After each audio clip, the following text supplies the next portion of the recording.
Praise the lord. దేవుని నామమునకు మహిమ కలుగును గాక. మరి ప్రత్యేక సమయంలో దేవుని యొక్క వాక్యాన్ని మనము ధ్యానించుకుందాం. పెద్ద ప్రవక్త యెషయా గ్రంథం నుంచి కొన్ని విషయాలు మనము చదువుకుందాం. యెషయా గ్రంథము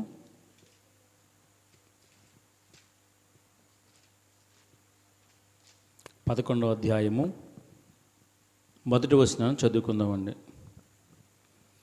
యెషయా మొద్దు నుండి సిగురు పుట్టును, వాని వేర్ల నుండి అంకురము ఎదిగి ఫలించును. యెషయా మొద్దు నుండి సిగురు పుట్టును, వాని వేర్ల నుండి అంకురము ఎదిగి ఫలించును. దేవుని నామమునకు మహిమ కలుగునుగాక. మరి ఈ సిగురు ఎవరై ఉన్నారు, ఏమై ఉంది, ఈ సిగురు దేనికి సాదృశ్యము అనే విషయాలు ఈరోజు మనము నేర్చుకుందాం.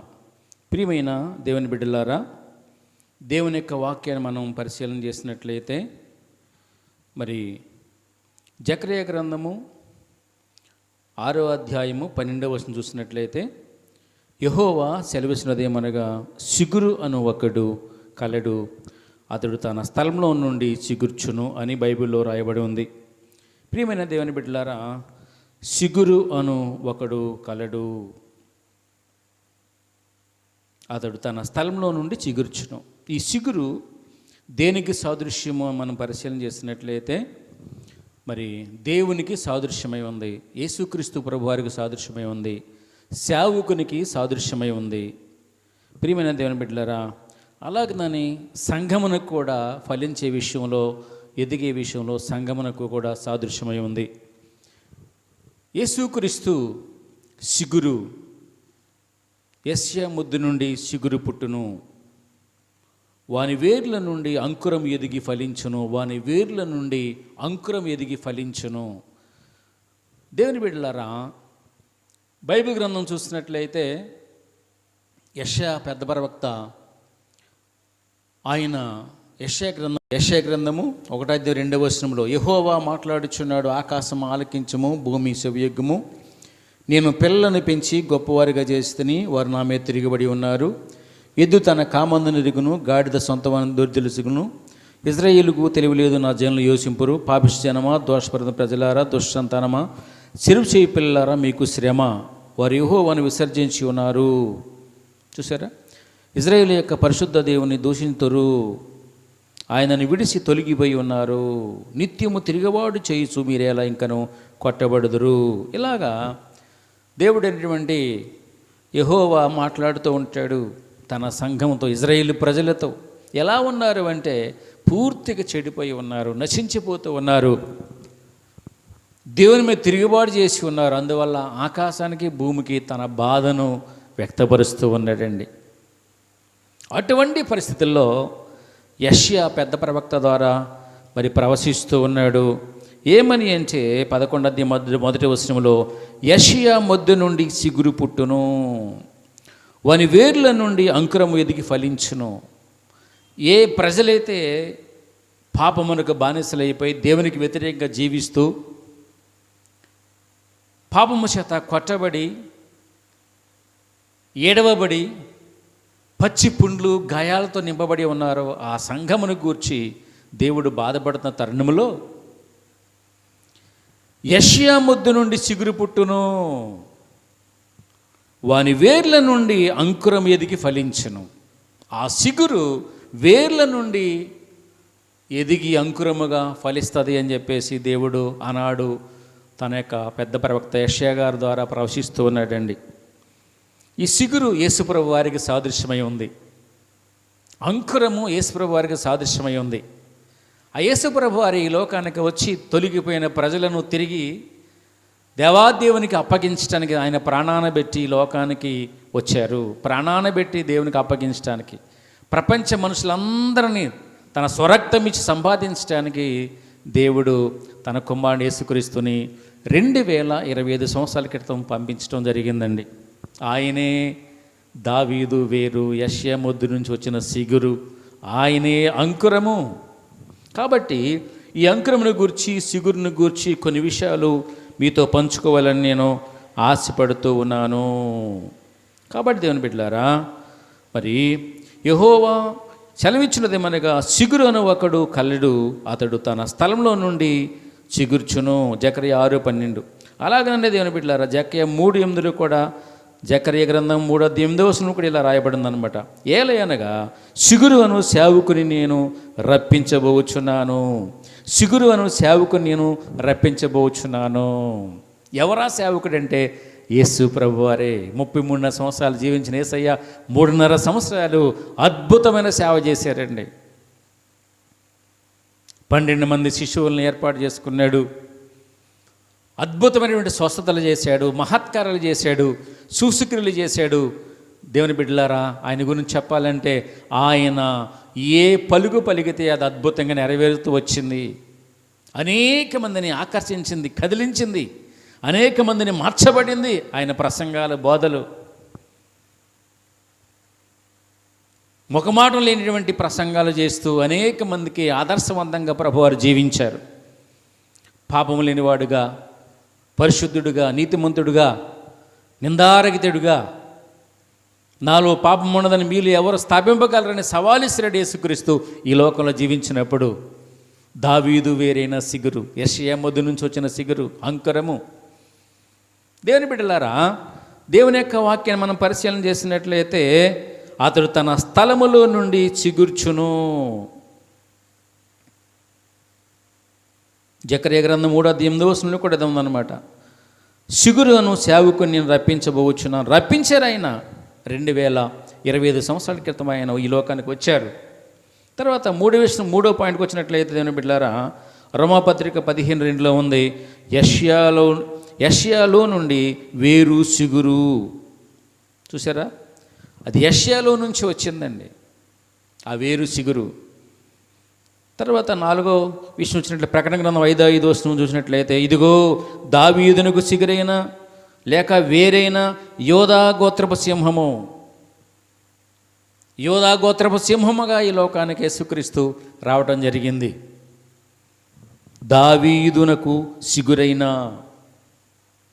యోధా గోత్రపు సింహం అండి యేసుక్రీస్తు ఈ లోకానికి వచ్చారు. నమ్మితే రక్షిస్తారు, నమ్మితే కాపాడతారు, విడిపిస్తారు. నమ్మకపోతే నువ్వు పాపంలో ఉండి నువ్వు అలా జీవించి చనిపోయినట్లయితే రేపొద్దున ఒక రోజున ఆయన మరలా చీల్చివేసే టైం రాబోతుంది. అనగా నరకానికి పంపిస్తాడు ఆయన. నా మాట ప్రకారంగా జీవించేవారు తీర్పులోనికి రాక మరణము నుంచి జీవములోకి దాటి ఉన్నాడని దేవుని బిడ్డలారా, యోహాను సువార్తలో 5వ అధ్యాయంలో రాయబడి ఉందండి. మరణం నుంచి, తీర్పులో నుంచి, నరకంలో నుంచి, పాతాళం నుంచి దాటి ఉన్నాడు. యేసయ్య మాటలేనవారు, యేసయ్యని గమనించి గుర్తించి లోబడిన వారు, ఆయన నమ్ముకున్నవారు తీర్పులోనికి రారు. ప్రియమైన దేవుని బిడ్డలారా, యోధా గోత్రపు సింహం ఆయన. ఇంకా చూసినట్లయితే దేవుని వాక్యాన్ని ప్రకటన గ్రంథం 22:16 కూడా ఈ మాట రాయబడిందండి.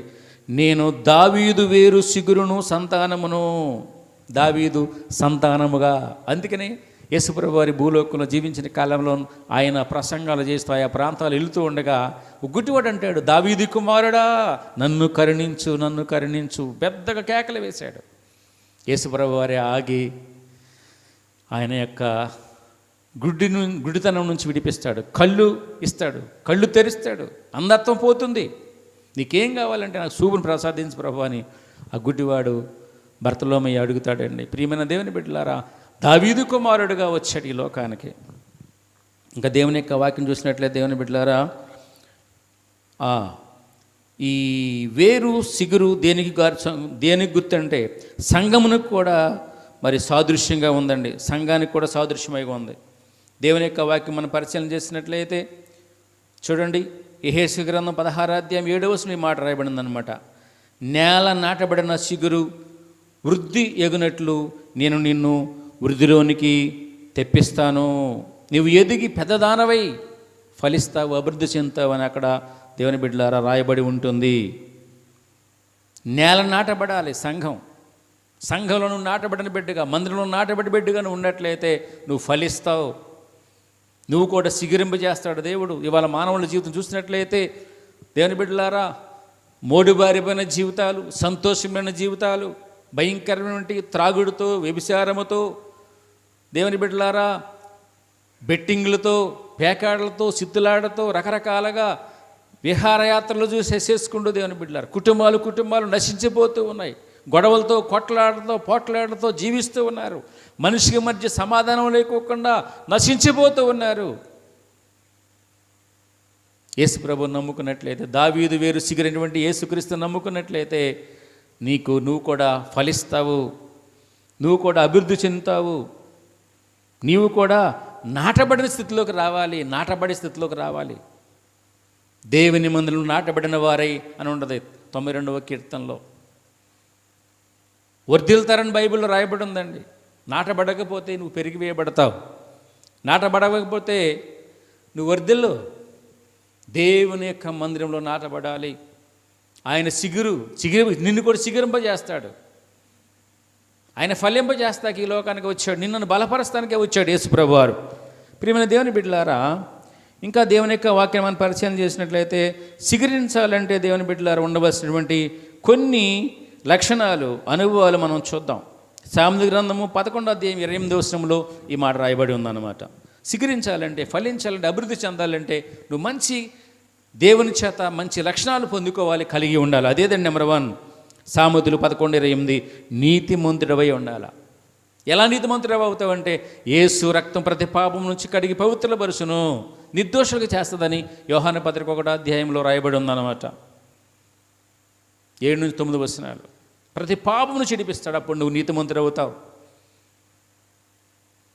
యేసయ్య రక్తము పవిత్రమైనది, పరిశుద్ధమైనది, ఆయన నీతిమంతుడు కనుక ఆయనతో సహవాసం చేస్తే అందువల్ల నువ్వు కూడా నీతిమంతుడిగా యేసయ్య నిన్ను మారుస్తాడు, ఆయన నీతి నీకు ప్రసాదిస్తాడు. కాబట్టి ప్రియమైన దేవుని బిడ్డలారా, ఒకటి నీతిమంతుడై ఉండాలి నువ్వు చిగురించాలంటే. రెండవది దానియేలు గ్రంథము 4వ అధ్యాయం 23వ వచనమండి. భూమిలో ఉండాలి. మొద్దు అంటే సంఘంలో నువ్వు నాటబడి ఉండాలి. భూమిలో లేకపోతే ఫలించవు.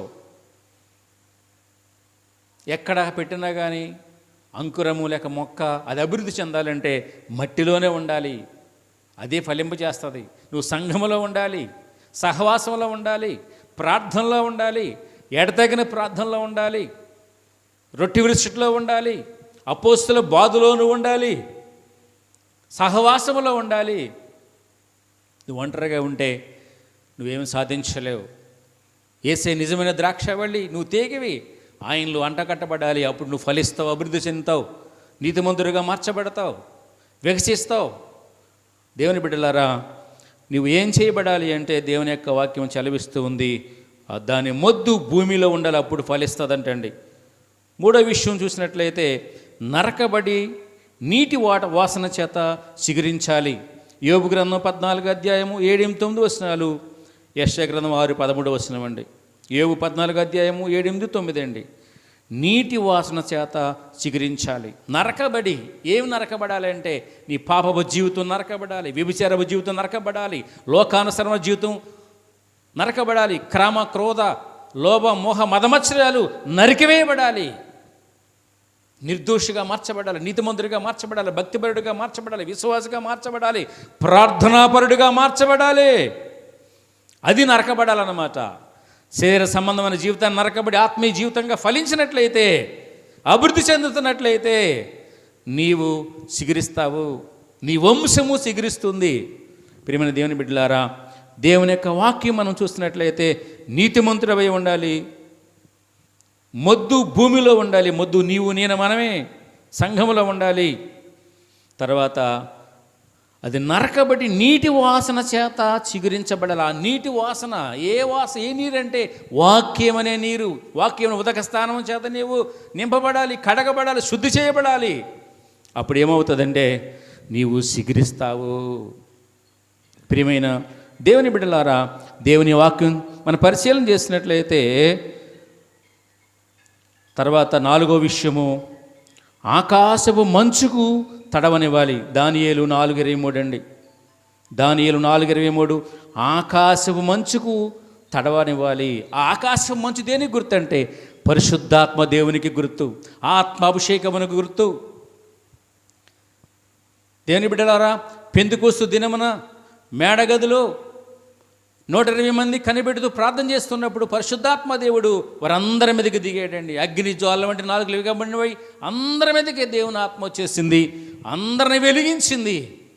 వారు భాషలతో వారి భాషలతో స్వభాషలతో మాట్లాడుతూ వచ్చారండి. అందరూ ఆత్మ నింపబడ్డారు. వారి దేశ భాషలతో మాట్లాడారు. అనేక మంది విభ్రాంతిని పొందారు. మంచు పరిశుద్ధాత్మ గుర్తు. నీవు పరిశుద్ధాత్మలో తడవాలి, పరిశుద్ధాత్మలో మునగాలి, పరిశుద్ధాత్మ చేత నింపబడాలి, పరిశుద్ధాత్మ చేత ఆవరించబడాలి. నీ జీవితం పరిశుద్ధాత్మ జీవుని చేత నడిపించబడుతూ ఉండాలి ఆత్మీయ జీవితంలో. అప్పుడు నీవు ఫలిస్తావు, చిగురిస్తావు. అంకురం ఎదిగి ఫలించినట్లుగా నువ్వు ఫలిస్తావు. దేవుని బిడ్డ, నీతిమంతుడవై ఉండాలి, మొద్దు భూమిలో ఉండాలి, నీటి వాసన చేత చిగురించాలి, ఆకాశపు మంచు చేత అనగా పరిశుద్ధాత్మ దేవుని చేత నువ్వు తడవాలి.